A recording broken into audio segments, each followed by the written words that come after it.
2020년도 종려주일입니다. 고난주일이라고도 부르죠.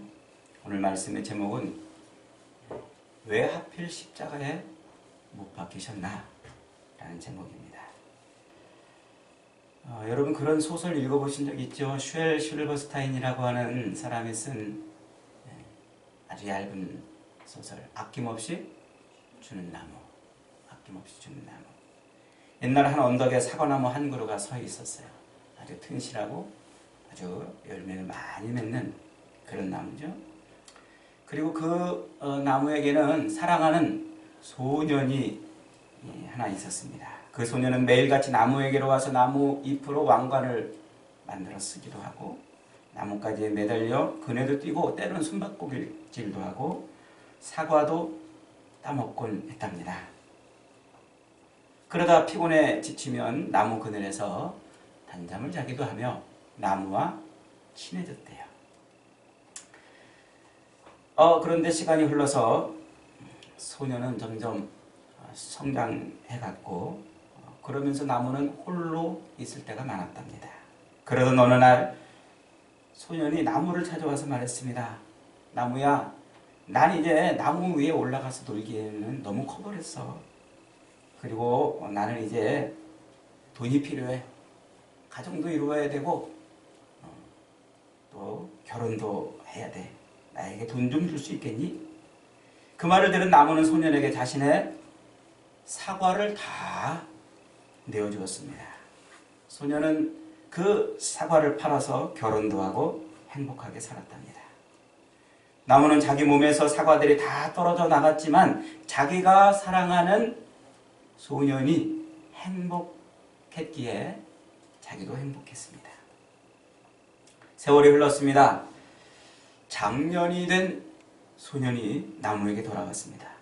나무야, 난 아내와 아이들을 위해서 집이 필요해. 내게 집을 좀 줄 수 있겠니? 그 말에 나무는 자기 몸의 그 굵은 몸뚱아리를 댕거덩 잘라가지고 소년에게 주었습니다. 소년은 그 나무를 가지고 멋진 집을 짓고 행복해했습니다. 소년이 행복해하는 모습을 보고 나무도 행복했습니다. 또 세월이 흘렀습니다. 어느 날 이제 중년이 된 소년이 또 나무를 찾아왔습니다. 나무야, 나는 꿈이 많아. 난 멀리 좀 나가고 싶은데 저 바다를 항해할 배가 필요해. 나무는 소년에게 이번에는 자기 몸 전체를 댕감 잘라가지고 배를 만들도록 해주었습니다. 소년은 나무의 몸통을 베어서 배를 만들어 먼 곳으로 떠났답니다. 그렇게 또 한참 세월이 흘렀습니다. 어느 날 이젠 노인이 된 소년이 나무를 찾아왔습니다. 나무가 먼저 소년에게 말을 합니다. 얘야, 미안하구나. 이젠 내가 너에게 줄 것이라고는 아무것도 없구나. 사과도 없고 가지도 없고 이제는 몸통도 없고 그저 다 잘려나간 밑둥밖에 없구나. 그러자 늙은 소년이 대답합니다. 나무야, 이제 나도 필요 없어. 이젠 이가 없어서 사과도 먹을 수 없고 힘이 없어서 그네도 탈 수 없고 이젠 배도 탈 수 없어.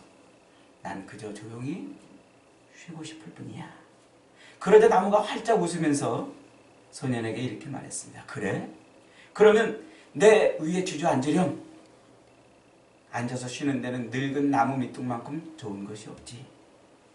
늙은 소년은 늙은 나무 둥치에 걸터 앉아서 피곤한 몸을 쉬었답니다. 그래서 나무는 다시 행복해졌답니다. 아낌없이 주는 나무라는 자그마한 소설이에요. 저는 이 소설을 읽으면서 우리 어머니, 우리 아버지가 생각이 나요. 읽을 때마다 참 우리 어머니, 아버지 머리가 하얗고 죽을 때까지 그제 자식들에게 주고 또 퍼주고 또 더 못 주어서 그렇게 마음을 쓰는 그 부모님이 생각이 나더란 말이죠. 자식들은요, 부모를 통해서 자라는 것이 아니라 부모를 먹고 자라는 거예요. 부모를 먹고 자라는 거. 어릴 때 먹는 엄마의 젖이 바로 그 어머니의 피가 변해된 것 아닙니까? 그 자식들은 부모를 통해서 자라는 것이 아니라 사실은 부모를 먹고 자라는 거예요. 부모를 먹고. 여러분, 이 부모가 자식에게 어떻게 자식을 키웁니까? 더러운 것을 먹여서 키웁니까? 아니면 독이 든 것을 먹일까요? 10원이 필요하다고 그러면 100원을 주고 싶고, 100원이 필요하다고 하면 10,000원을 주고 싶고, 그게 부모 마음이라는 거죠. 다 늙어서 아무 가진 것도 없이 이제 자식에게 도움을 받아야 될 그 처지가 되었어도 자식에게 더 주고 싶은, 못 줘서 마음이 아픈 그런 분들이 바로 부모님 아니겠어요? 부모는 그렇게 일생 동안 온 힘을 다해 자식들을 위해 모든 것을 내어주는 아낌없는 나무입니다. 모든 것을 다 내어주는 말이죠. 그런데 제가 어느 날 마태복음 7장 11절을 읽다가 깜짝 놀랐어요. 마태복음 7장 11절에 보니까 이런 구절이 있어요. 너희가 악한 자라도 좋은 것으로 자식에게 줄 줄 알거든 하물며 하늘에 계신 너희 아버지께서 구하는 자에게 좋은 것으로 주지 않겠느냐. 너희가 악한 자라도 자식에게 좋은 것으로 그렇게 줄 줄 알거든 하물며 하늘에 계신 우리 아버지께서 너희에게 좋은 것을 주시지 않겠느냐 하는 것이죠. 야, 자식을 그렇게 사랑할 줄 아는 부모들도 자식을 위해서 모든 것을 내어주고 아낌없이 내어주는 그런 부모들도 하늘아버지에 비하면 아무것도 아니라는 얘기예요. 하늘아버지에 비하면 아무것도 아니에요. 이것을 깨닫는 것이 믿음이에요. 이것을 아는 것이 지혜예요. 우리에게 모든 것을 다 내어주고 늙어 죽을 때까지 그저 주지 못해서 안다라고 그렇게 몸부림치는 그 자식을 위해 일생 동안 살아간 그 부모보다도 더 위대하신 하늘아버지가 우리의 모든 것을 주시는 분이시다. 이런 것을 깨닫는 것이 지혜고 믿음이라는 것이죠. 한번 생각해 보세요. 부모님이 참 위대하고 나를 위해 모든 것을 다 그렇게 내어줄 만큼 그렇게 헌신하시는 분이시라도 때때로는 우리 마음에 흡족하지 못할 때가 있어요. 부족할 때가 있고, 제가 어릴 때 다리를 다쳐가지고 병원에 입원한 적이 있어요. 너무 아픈 거예요. 너무. 근데 우리 어머니가 그 아프다니까 옆에 와가지고 간호를 하는데 아무것도 못 해줘요. 아무것도. 그저 속만 끓이고 있더라고요. 내 아픔을 어떻게 좀 덜어가지도 못하시고 내 아픈 것을 어떻게 해결해주지 못하시고 그저 옆에서 그냥 속만 끓이고 계시더란 말이죠. 세상 부모들이 아낌없이 주는 나무라고 한다면 하늘아버지는 희생 그 자체이십니다. 희생. 모든 것을 다 희생한 희생 그 자체라는 말이죠. 이 희생이라는 말은 한자어예요. 한자. 한자는 아주 옛날에 사람들이 어떤 모양, 동물의 모양이나 혹은 풀의 모양, 나무나 혹은 사람들이 어울려 사는 모습이나 이런 모양들을 보고서 글자를 만들어 놓은 게 한자잖아요. 그래서 그 한자의 모습을 가만히 들여다보면은요, 그 뜻을 우리가 생각해낼 수가 있어요. 옛날 그 한자가 만들어질 때 뭘 보고 만들었는지를 유추해 볼 수 있다는 거죠. 이 희생, 희생의 희자도요, 소우변에 양양자가 있고 밑에 나자가 있어요. 소우변에 양양자가 있고 나자가 있어. 그게 희예요. 희. 그러니까 나를 대신해서 드려지는 소나 양이라는 뜻이에요. 나를 대신해서 드려지는 소나 양. 그리고 그 희생의 생자도 소 우변에 날생자예요. 이 날생자는 우리가 잘 아는 대로 풀 모양, 땅에 올라오는 그 풀 모양을 보고 만들었다고 그러잖아요. 그 살아있다 이런 뜻이에요. 그러니까 소가 살아있단 말이에요. 살아있다. 그 살아있는 소를 의미하는 거예요. 그런데 그때 말하는 그 생은 살아있는 채로 드려지는 것을 말할 때 생이라 이렇게 표현을 하는 거죠. 그래서 희생이란 나를 대신해서 드려지는 살아있는 소나 양이 희생이에요. 나를 대신해서 드려지는. 그러니까 이 희생이라는 말은 신과 관계가 있는 단어고 제사 용어예요. 옛날에 제물을 드리던 때 쓰던 그 바로 그 희생이라는 말 자체가 바로 종교적이라는 말이죠.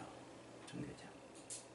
그런데 놀랍게도요, 그 희생이라는 말을 아주 가장 정확하게 표현해 놓고 있는 성경 구절이 있어요. 에베소서 5장 2절 말씀에 보니까 이렇게 표현을 하고 있어요. 그리스도께서 너희를 사랑하신 것 같이 너희도 사랑 가운데 행하라. 그는 우리를 위하여 자신을 버리사 향기로운 제물과 살아있는 제물로 하나님께 드려졌느니라. 우리를 위해서 자신을 내어주되 향기로운 제물과 태웠다는 얘기죠. 향기로운 제물과 생축, 살아있는 제물로 하나님께 드려졌다. 그게 희생이라는 거죠. 그 희생이라는 단어를 이보다도 완벽하게 설명하는 구절이 또 어디 있겠습니까? 그리스도, 우리를 위해서 그리스도가 그랬다는 거예요. 그리스도. 그 그리스도가 누구십니까? 그리스도가 누구실까요? 요한복음 1장 29절에 보니까 그리스도를 이렇게 설명합니다. 보라! 세상 죄를 지고 가는 하나님의 어린 양이로다. 세례 요한이 예수 그리스도를 바라보면서 보라! 세상 죄를 지고 가는 하나님의 어린 양이로다. 외치고 있는 거죠. 예수님이 곧 우리를 대신해서 제물로 드려진 하나님의 어린 양. 예수님이 곧 우리를 위해서 다 드려진 희생이라는 말이에요. 그래서 희생은 바로 우리 죄를 대신 짊어지고 향기로운 제물이 되어서 하나님께 바쳐진 예수 그리스도를 가르치는 말이었던 겁니다. 오늘 우리가 읽은 이 본문에 나오는 골고다 언덕, 해골의 곳이라 하는 그 골고다 언덕은 1000년이 넘게 수많은 양들이 제물로 죽어갔던 그 예루살렘 성전 바로 맞은편에 있는 그 언덕입니다. 그러니까 진짜 하나님의 어린 양, 예수 그리스도께서 자신을 제물로 단번에 영원한 제사를 드리던 그 위대한 사건이 벌어지고 있는 그 언덕은 희생의 언덕이었던 겁니다. 골고다 언덕은 바로 희생, 나를 대신해서 살아있는 채로 드려진, 하나님께 드려진 그 희생이 있던 바로 그 언덕이라는 거지요. 우리 인류는 범죄함으로 말미암아 에덴 동산에서 생명나무를 잃어버렸어요. 그러나 자비하신 하나님은 골고다 언덕에 다시 나무를 하나 심어 놓으셨어요. 그 나무가 바로 생명나무. 그 나무가 바로 십자가입니다. 하나님은 그 나무에 아들을 매달아 놓으셨어요. 그래서 예수님이 매달렸던 그 십자가는 아낌없이 주는 나무인 겁니다. 하나님의 에덴 동산에서 잃어버렸던 그 생명나무, 그 나무를 다시 골고다 언덕에 심어 놓으셨어요. 그래서 십자가에 달리신 그 예수 그리스도를 통해서 하나님은 우리에게 생명을 주시는 거예요. 그래서 십자가는 생명나무입니다. 십자가는 우리를 살리는 그 옛날 에덴 동산에서 잃어버렸던 그 나무인 것이에요. 그래서 그 나무의 열매를 먹는 자마다, 그 나무의 즙액을 마시는 자마다 생명을 얻고 또 풍성히 얻게 되는 것이죠. 그래서 하나님께서 죽어가는 우리를 살리기 위해서 수천 년 동안 희생 제물이 드려졌던 바로 그 언덕에 진짜 희생 제물을 받으시기 위해서 그곳을 택하시고 그곳에 십자가를 심어 놓으신 겁니다. 그런데 여러분, 왜 하필 십자가였을까요? 왜 예수님이 하필 십자가에 달려 돌아가셔야 됩니까? 그 당시 죄인들을 죽이는 도구들이 얼마나 많았겠어요. 목을 댕강 잘라버리는 참수형도 있겠고, 끓는 가마솥에 집어넣어서 죽이는 방법도 있겠고, 맹수들에게 뜯겨먹게 하는 방법도 있었겠고, 여러 가지 죄인들을 죽이는 다양한 방법이 있었을 텐데 왜 하필 십자가였냐 하는 거죠. 십자가는 원래 로마의 사형틀입니다. 숨을 끊어놓는 형틀이죠. 그 십자가에 매달린 자마다 죽지 않은 자는 없어요. 그런데 로마는 어떤 죄인들을 그 십자가에 매달았을까요? 아주 극악무도한 죄인을 십자가에 매달았어요. 로마가 바라볼 때, 로마의 입장에서 볼 때 아주 극악무도한 죄인은 누구였을까요? 로마에 반역하는 자들이에요. 로마를 향해서 독립하겠다고 반역하고 대항하고, 그래서 수많은 노예들이 로마를 대항하고 반역을 하다가 십자가에서 죽었어요.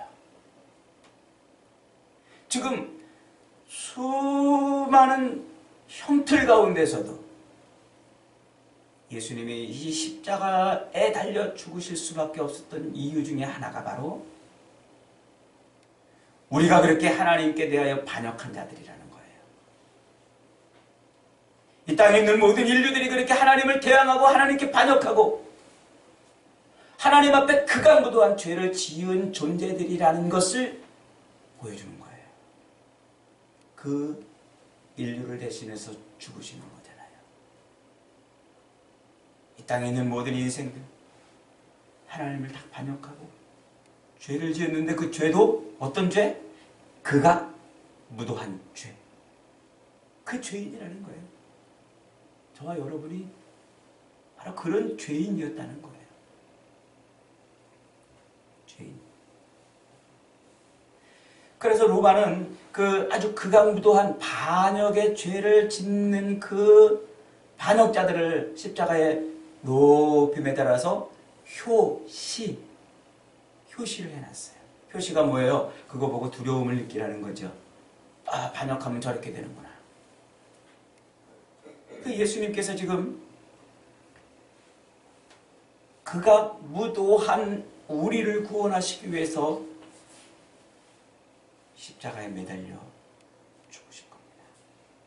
흠도 없고 티도 없는 주님의 그 피의 제사가 드려지는 바로 그 현장이 바로 이 땅에 있는 모든 인간들은 다 하나님을 배반하고 반역하고 극악무도한 죄를 지었다고 선언을 하고 있는 거예요. 우리가 다 이렇게 멋있게 옷도 차려입고 화장도 하고 그리고 번지르르하게 다니지만 탁 까놓고 보면 다 뭐라는 거예요? 아주 극악무도한 죄인이라는 거예요.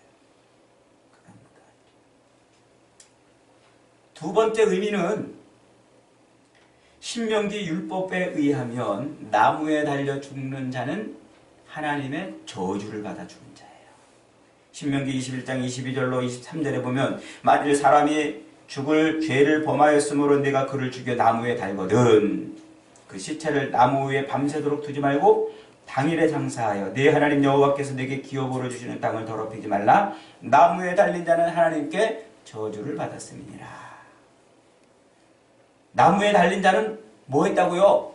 하나님께 저주받은 자라는 말이에요. 그러니까 이스라엘 백성들도 이스라엘 백성들 공동체 안에서 그 백성들 공동체 안에서 죄를 지은 자는 죽이는데 아주 극악무도하게 죄를 지은 자, 그 극악무도한 죄를 지은 자는 돌로 쳐서 죽여요. 손도 대지 않아 부정탈까봐 돌로 쳐서 죽이고 그 죽은 시체를 효시하는 거예요. 효시. 나무에다 걸어두는 거예요. 그런데 밤새도록 걸어두지 말라고요. 왜? 저주받아 죽은 자라는 거예요. 그래서 이 나무에 매달려 죽은 그 시체를 바라보면서 이스라엘 백성들은 하나님의 저주를 받으면 저렇게 되는구나. 하나님의 저주 받으면 저렇게 되는구나. 그걸 보는 거예요. 그 효시를 통해서. 그래서 하나님의 그 저주받은 그 죽음을 바라보면서 하나님 앞에 바르게 살기를 결단하고 행하는 그것이 율법에 기록되어 있는 거예요. 지금 예수님께서 나무에 매달려 죽으셨다는 사실은 바로 그 율법을 이루시는 거예요.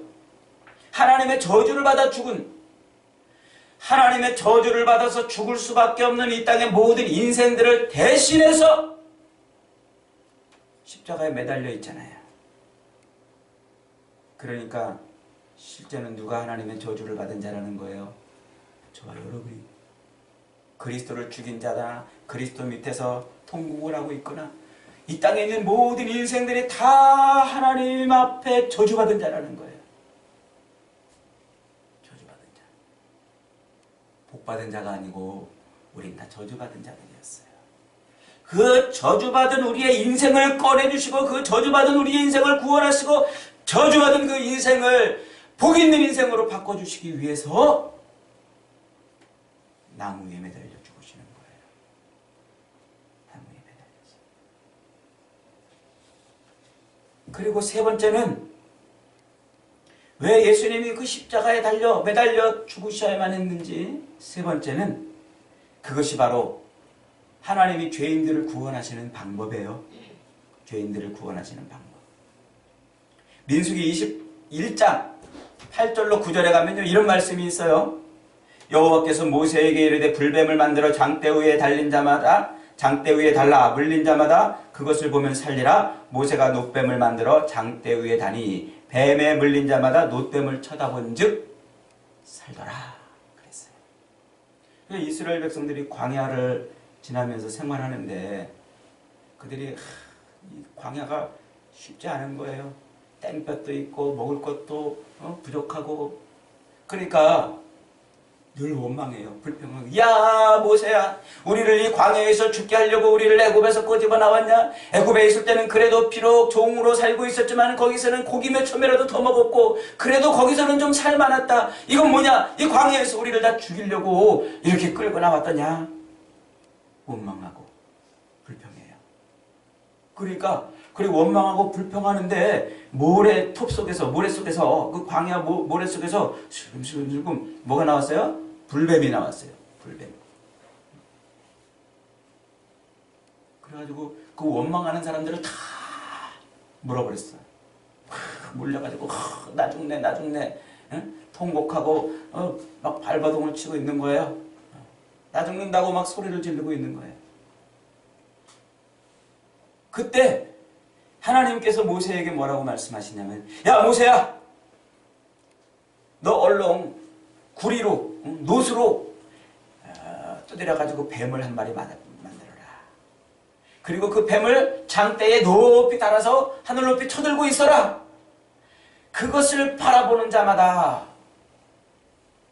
불뱀에 물린 자들이 그것을 바라보는 순간 나올 것이다. 참 얼마나 황당합니까? 뱀에 물려가지고 지금 막 죽네 사네 그러고 있는데, 응? 구리로 뱀을 만들어가지고 그걸 장대에 높이 달아놓고, 야, 이 불뱀에 물린 자들아, 이 구리뱀을 쳐다봐라, 놋뱀을 쳐다봐라, 그러면 살 거다. 그러니 얼마나 황당하겠냔 말이에요. 그런데 그 황당한 방법으로 하나님은 이스라엘 백성들을 구원하신 거예요.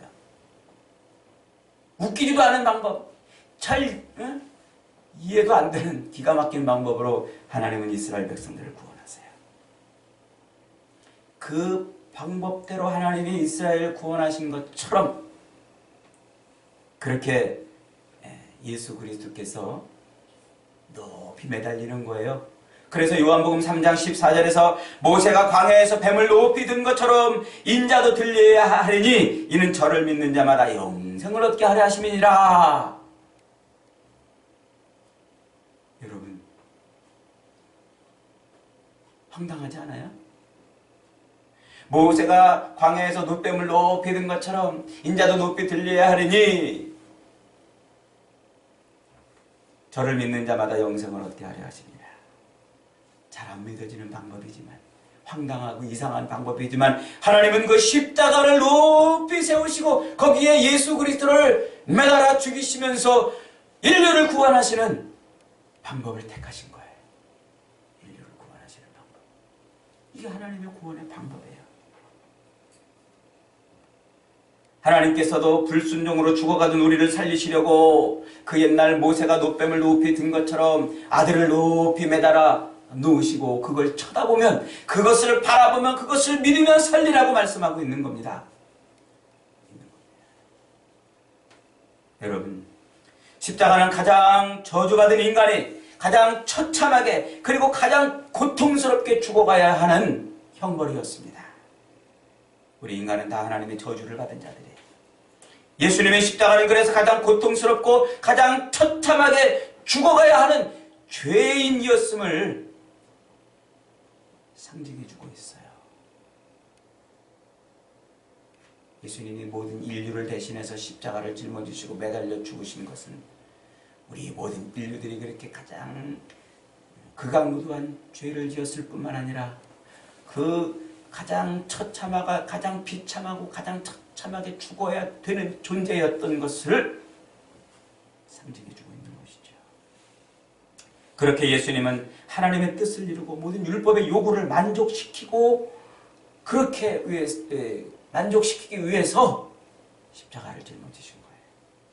그 고난의 길을 걸으시고 그 희생의 언덕에 오르셨던 겁니다.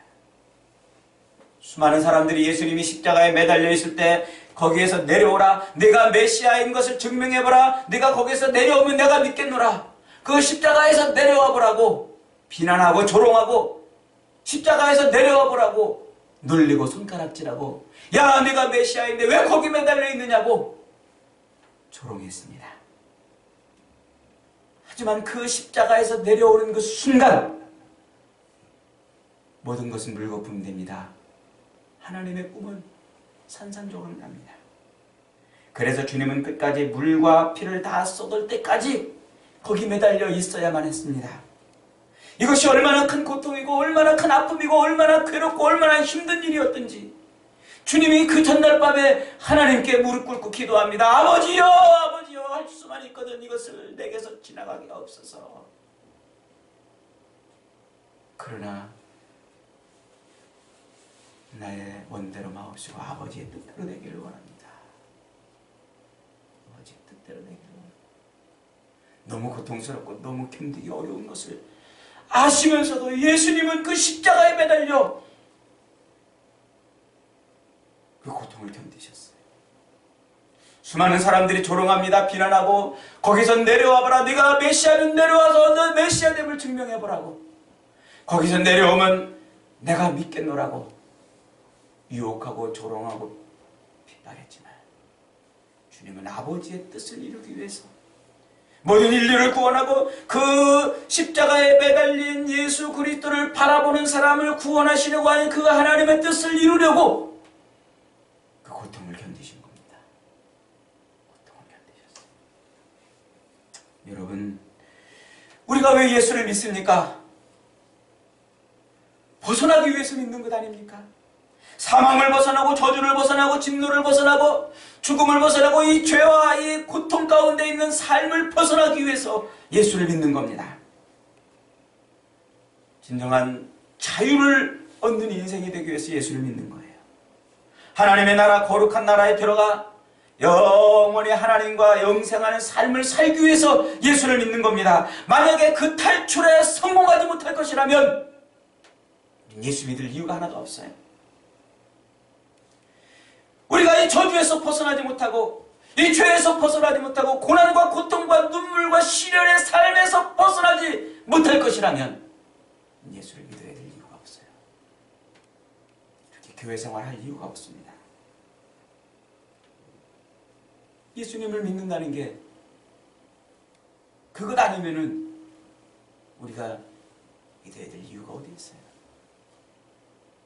그저 이 땅에서 잘 먹고 잘 사는 것, 이 땅에서 그저 한 푼 두 푼 내 주머니에 채우고 잘 먹고 잘 사는 것이 그것이 우리 인생의 목적이고 전부고 끝이라면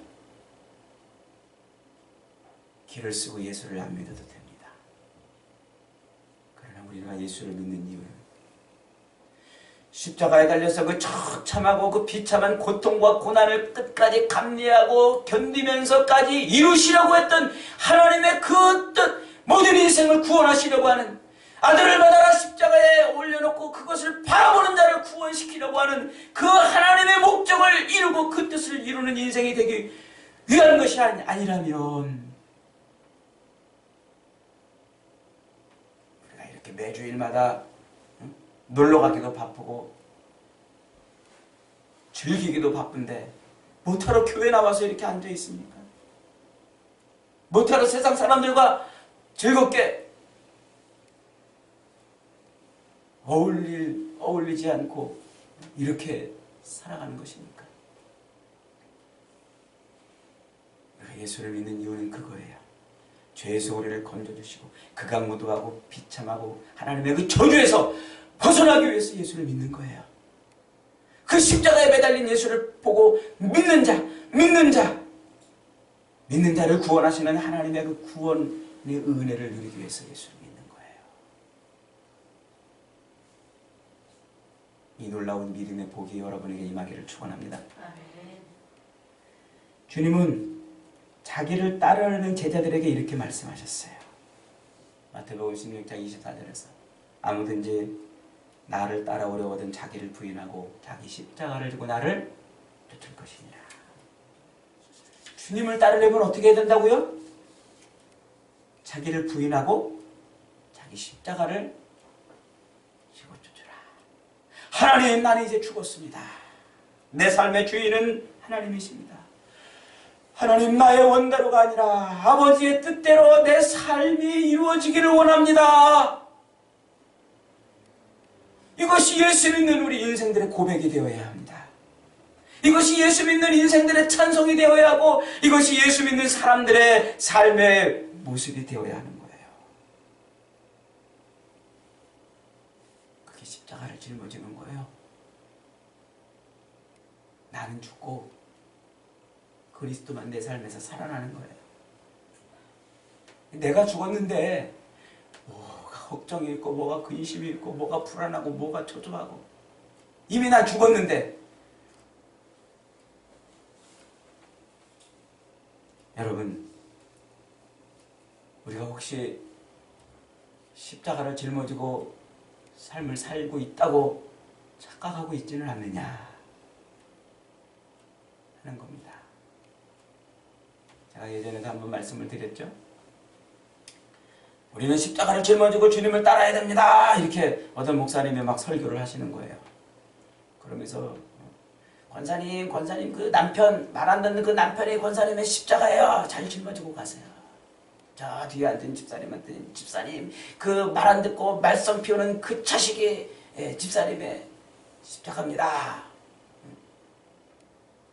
질병을 앓고 있는 사람에게 그 질병이 당신의 십자가라고, 먹고 사는 것 때문에 하루하루 고통스럽게 살고 있는 그 사람에게 그 먹고 사는 문제가 당신의 십자가라고 그렇게 설교를 하더라고요. 여러분, 십자가 아니에요. 그건 십자가 아니에요. 십자가가 될 수도 있지만 성경은 우리에게 그걸 십자가라고 말하고 있잖아요. 그러면 예수 안 믿는 사람들도 다 십자가 하나씩 짊어지고 있는 거네. 예수 안 믿는 사람들도 다 남편 때문에 쏘가리하고 자식 때문에 끙끙 앓고 말 안 듣는 그 가족들 때문에 또 질병이나 또 먹고 사는 문제 때문에 그것 때문에 힘겹게 하루하루 살아가는데 다 십자가를 짊어졌네요. 예수 안 믿는 사람이나 예수 믿는 사람이나 다 똑같은 삶의 짐들을 짊어지고 있잖아요. 그걸 십자가라고 하면 안 돼요. 그건 인생의 짐이에요. 인생의 짐. 우리가 짊어지고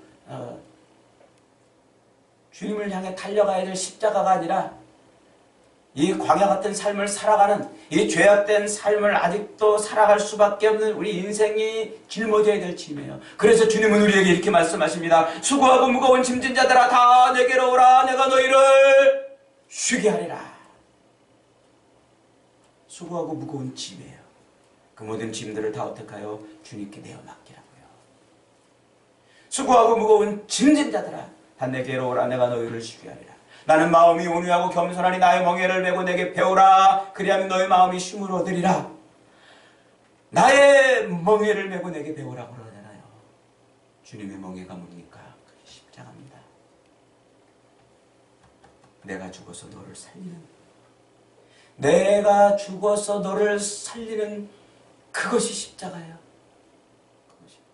그래서 오늘 우리가 이 땅을 살아갈 때 우리가 십자가를 짊어지고 간다는 것은 너를 죽여서라도 살아야 되겠다고 몸부림치는 이 정글 같은 이 맹수들이 우글거리는 이 세상 속에서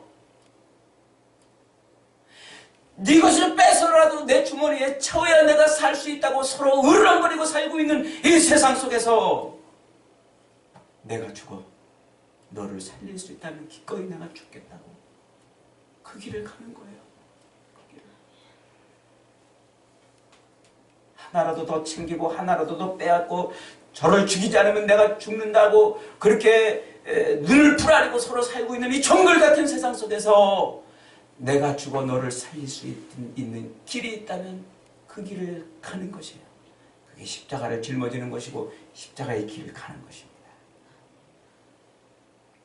여러분, 지금 여러분들이 예수를 믿고 있는 증거, 여러분들이 지금 그리스도인이고 여러분들이 지금 십자가에 매달리신 예수를 믿고 있는 사람이라는 증거를 여러분들은 뭘로 나타낼 수 있습니까? 사람들에게 내가 그리스도인이라고 뭐라고 여러분들의 모습을 나타낼 수 있냔 말입니다. 예배 드리는 거요? 헌금하는 거? 기도하는 거? 그런 모든 것들은 우상을 섬기는 이방인들도 그 정도는 다 합니다. 세상에 수많은 돌에다가 나무에다가 절하고 있는 그런 이방인들도 예배드리고 헌금하고 기도할 줄 압니다. 제가 칼럼에 썼잖아요. 우리 그리스도인들보다 더 열심히 기도하는 그런 종교를 가진 사람들이 훨씬 더 많아요. 훨씬 더 많아요. 기억하십시오. 우리 자신이 매달려 자아를 죽이고 우리 자신이 매달려 욕망을 죽이고 우리 정욕을 죽이고 우리 옛사람을 죽이는 십자가를 짊어지지 않는다면 우리는 어쩌면 예수 믿는다는 착각 속에 빠져 있는지도 모릅니다. 지금 우리가 예수님의 길에 서 있지 않고 지금 우리가 십자가의 길을 걷지 않으면서도 헌금하고 예배드리고 기도하는 것으로 내가 예수님을 믿고 예수님을 따르고 있는 것처럼 보인다면 속고 있는 것일지도 모릅니다. 우리가 지금 주님 앞에 온전히 서 있는지, 내가 정말 하나님의 그 진노에서 벗어나고 저주에서 벗어나는 영원한 생명을 얻는 그리스도인으로 온전하게 서 있는지 그렇지 않은지를 보여주는 판별식은 십자가밖에 없어요. 십자가. 십자가에 매달아 나를 죽여야 됩니다. 내 정욕을 죽이고 욕망을 죽이고 십자가에 매달아서 내가 죽어야 돼요. 그리고 하나님께서 십자가를 심어놓으사 생명을 얻게 하신 것처럼 우리도 그렇게 살아야 되는 겁니다. 여러분, 십자가를 더욱 사랑하십시오. 십자가를 자랑하십시오. 십자가를 좋아하십시오. 십자가를 피하지 마세요. 십자가를 부끄러워하지 마십시오. 십자가에 매달리십시오. 기꺼이 십자가를 짊어지십시오. 우리는 너무 악하고 우리는 너무 못된 존재이기 때문에 십자가 없이는 순종을 배울 수 없고 십자가 없이는 우리의 욕망과 정욕을 죽일 수가 없어요. 우리의 십자가를 짊어질 때 우리는 인내와 순종을 배울 수 있고 십자가를 통해서 옛사람이 죽고 십자가를 통해 자아가 죽고 십자가를 통해서 우리의 욕망이 죽을 때 그때 비로소 부활하는 거예요. 십자가를 통해서 우리가 다 죽고 이 땅에 있는 어떤 모든 욕망들이 다 죽을 때 비로소 우리는 우리 안에 생명을 얻게 되는 것입니다. 그래서 십자가는 인내와 순종을 우리 마음에서 캐내어주는 쟁기이고 우리 마음 깊은 곳에서 생명수를 길어 퍼올릴 수 있는 두레박입니다. 우리 마음의 인내와 순종을 붙들어내주는 멍에 같은 것이에요. 십자가는 우리 인생에 필요한 모든 것을 다 내어주고 영생까지도 주는 아낌없는 나무입니다. 십자가는 희생이에요.